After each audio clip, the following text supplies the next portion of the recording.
Si vous continuez à faire ce que vous avez toujours fait, vous continuerez d'obtenir ce que vous avez toujours fait. Et si on réfléchit bien, c'est une notion très simple et très logique. Et si je vous en parle aujourd'hui, parce qu'il y a maintenant un peu plus d'un mois, il y a quelque chose qui s'est passé pour tout le monde, la nouvelle année. Et je pense que la plupart d'entre vous avez pris des nouvelles résolutions, des objectifs à atteindre, et tout ça, en vrai, c'est très très bien. Mais soyez honnêtes, qui d'entre vous a vraiment changé les choses? Qui d'entre vous a déjà un plan pour atteindre ses objectifs? Ou qui d'entre vous a déjà eu ses premiers résultats? Vous serez pas beaucoup à répondre que c'est votre cas. Et même si ça l'est, cette vidéo va pouvoir vous être utile. Car si tu es là, c'est parce que tu as envie d'améliorer et d'optimiser ton année 2025 pour être à ton prime et vraiment la réussir par rapport aux autres que tu as échoué lamentablement. Et dans cette vidéo, j'ai présenté les 5 règles qui pour moi sont super importantes et que si tu les appliques, ça peut vraiment te transformer cette année 2025. Tu peux les suivre comme tu peux ne pas les suivre, mais tu peux aussi les modifier à ta guise. Bref, moi je te donne juste des conseils, des règles que tu peux suivre pour améliorer ton année 2025, mais tu fais comme tu veux. Vous êtes la moyenne des 5 personnes que vous fréquentez le plus. Cette règle est la première règle dont j'avais envie de vous parler et elle va traiter de votre entourage. L'entourage, comme je le dis et que je le dirai toujours, c'est super important si tu veux vraiment réussir. Et je l'ai vu de mes propres yeux. Moi, j'ai des potes qui ont totalement changé juste avec une personne. Alors vous imaginez si c'était avec les 5. Et en vrai, c'est normal. Quand vous êtes dans un groupe, vous avez envie de vous intégrer et de vous faire intégrer. Donc forcément, inconsciemment, vous allez devenir comme eux. Mais le problème, c'est que si vous avez envie d'avoir une discipline de faire ou de vous mettre au sport, mais que vos amis, eux, ne sont pas du tout intéressés par ça, si vous devenez comme eux, vous finirez par avoir une discipline et des performances nulles à chier, car ils sont pas là pour vous encourager ou l'aider à l'avoir, c'est carrément l'inverse. Et en plus de ça, vous penserez que c'est votre discipline de base et vous pouvez rien y faire. Alors, pour appliquer correctement cette règle, je vais pas te demander totalement de changer tes amis, hein. On sait très bien, toi et moi, que c'est super compliqué. Tu vas pas pouvoir en un jour changer ton groupe d'amis que tu as pris 1 an, 2 ans, même 3 ans à fonder. Ça peut causer plusieurs incompréhensions et embrouilles pour rien. C'est pour ça que je te propose une solution alternative. Tu peux traîner avec tes amis, oui, mais l'autre part du temps, essaye d'être dans ta niche et d'être vraiment toi-même. Entoure-toi de personnes qui ont les mêmes objectifs que toi, qui sont aussi déterminées que toi et qui ont les mêmes passions que toi. Et je sais à quel point ça peut être compliqué de trouver ce genre de personnes. C'est pour ça que je te propose de rejoindre mon serveur Discord, car c'est clairement son principe. Il vous permet de vous entraider entre personnes déterminées et avec des objectifs autour du sport et du développement personnel. En gros, grâce à ça, vous allez pouvoir être bien entouré. On est presque 100 d'ailleurs, donc n'hésitez pas à le rejoindre et ça va vous permettre de devenir la meilleure version de vous-même. En plus de ça, tu pourras suivre mes vidéos, mais ça tu peux le faire si t'es abonné. Allez, tu peux le faire, ça fait pas de mal. La technologie, les réseaux sociaux, c'est génial, mais il faut savoir quand l'utiliser. Osez seulement dire que c'est seulement pour travailler. Vous savez que dès que vous commencez à scroller, vous pouvez même passer des heures sans remarquer que le temps passe. Ça, c'est extrêmement dangereux pour vos objectifs et votre discipline. Alors oui, tu peux te détendre, tu as le droit d'aller sur des réseaux sociaux, voilà, scroller 1 heure, bon, tant que ça n'impacte pas ta journée, ça va. Mais par exemple, si tu te lèves, que tu scrolles, et que quand tu vas te coucher, tu scrolles, on comprend direct qu'il y a un problème et que ça sert à rien et que ça va permettre non pas d'atteindre des sommets mais des profondeurs dans tes objectifs. Ce que je te conseille, c'est de te définir déjà un temps d'écran sur ces réseaux. Tu vas te dire par exemple que tu vas passer 30 minutes à un peu, vas-y, tu fais rien et sinon le reste, tu vas travailler. Mais tu peux aussi dire que les réseaux sociaux, tu vas que quand tu as fini ton travail. Par exemple, c'est ce que je fais lorsque j'ai des vidéos ou des montages à rendre rapidement. J'évite d'aller sur les réseaux sociaux à part pour trouver des images car j'ai pas de temps à perdre et que je dois rendre mes vidéos dans l'immédiat. Ça me rappelle une fois où j'ai compris à quel point ça pouvait être dévastateur de se laisser emporter, manipuler par cette technologie.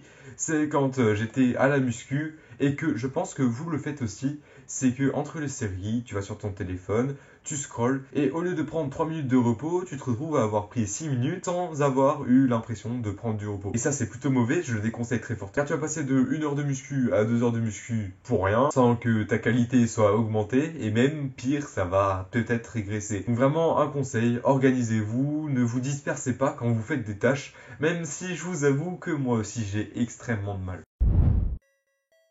Un objectif sans plan n'est qu'un souhait. Ouais, pour moi, si vous n'avez pas de plan pour atteindre votre objectif, vous êtes que des rêveurs, vraiment. Et c'est bien, vous visez haut, mais là, pour le coup, ça ne sert strictement à rien. En 2025, pour vraiment progresser, il va falloir rien laisser au hasard. Moi, par exemple, j'aimerais prendre du muscle. C'est pour ça que je vais faire une sorte de prise de masse assez clean, pas de prise de masse bien fat, mais une prise de masse plutôt clean jusqu'à 66 kg, je vais essayer de monter. Et ça, je vais le faire jusqu'en juin. Puis je vais commencer une phase de maintien et une petite phase de sèche en hiver. Ça, c'est mon plan, je sais pas s'il est optimisé ou non, mais l'avantage, c'est que j'ai un plan et que je sais quoi faire. Je me pars pas dans un chemin, je me mets pas dans une situation sans savoir ce qui va se passer, sans savoir où est-ce que je dois aller. Prenez vraiment du temps à réfléchir à comment vous voulez faire. Vous voulez gagner de l'argent, vous voulez commencer peut-être un business en e-commerce, commencez déjà par vous former, commencez déjà par vous renseigner sur les produits, avant de créer votre boutique. Ça me paraît vraiment super logique. Et pourtant, il y en a beaucoup, je pense, qui se lancent dans des trucs sans savoir comment faire et qui vont rester comme ça pendant plusieurs dizaines de mois. Et ça, c'est la règle 3, ne rien laisser au hasard. Aristote a dit « Nous sommes ce que nous faisons de façon répétée ». L'excellence donc n'est pas un acte, mais une habitude. Réfléchissez bien à ceci, car parmi toutes les vidéos que vous avez pu regarder dans le développement personnel, on vous a fait passer ce message. Quand on vous parle de routine, quand on vous parle de progresser un petit peu chaque jour, que j'ai fait dans ma vidéo Kaizen, la règle des 1%, les morning routines, tout ça, les routines, c'est une habitude. Et les habitudes, c'est ce qui va te permettre d'être le plus parfait possible. Aristote a dit, prend tout son sens, car si tu veux être parfait, il faut pas le faire juste une fois et pouvoir espérer un glow up. Si on vous dit le contraire, c'est qu'on vous ment. Mais si vous avez n'importe quel objectif, je pense vraiment que ça fonctionne sur tous les objectifs possibles.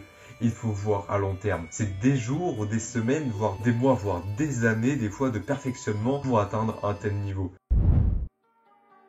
La différence entre les gens qui réussissent vraiment et les gens qui réussissent est que les premiers disent non à presque tout. Pour réussir, il va falloir faire des sacrifices. Le sacrifice, vous en avez entendu parler tout le temps, j'en suis sûr. Et c'est vrai, à un moment, il va falloir que tu apprennes à dire non. Si tu veux faire du sport tous les jours et avoir cette discipline qui te pousse à faire du sport tous les jours, il va falloir peut-être que tu sacrifies une sortie entre amis pour faire ta séance, parce que ça va être important, ça va être la séance la plus importante de la semaine. Et ça, c'est pas grave, ça s'appelle juste revoir ses priorités, et c'est quelque chose que si tu as des objectifs, tu vas être beaucoup confronté. En d'autres termes, tu vas devenir égoïste et penser qu'à tes objectifs, et il va falloir que tu dises non à presque tout. Mais ça veut pas dire que c'est la fin des relations sociales, de tes bons moments, des moments de plaisir. Tu peux aussi très bien refuser une soirée entre potes, parce que, je sais pas, le jour, t'as peut-être une réunion ou un truc à faire impérativement pour atteindre ton objectif.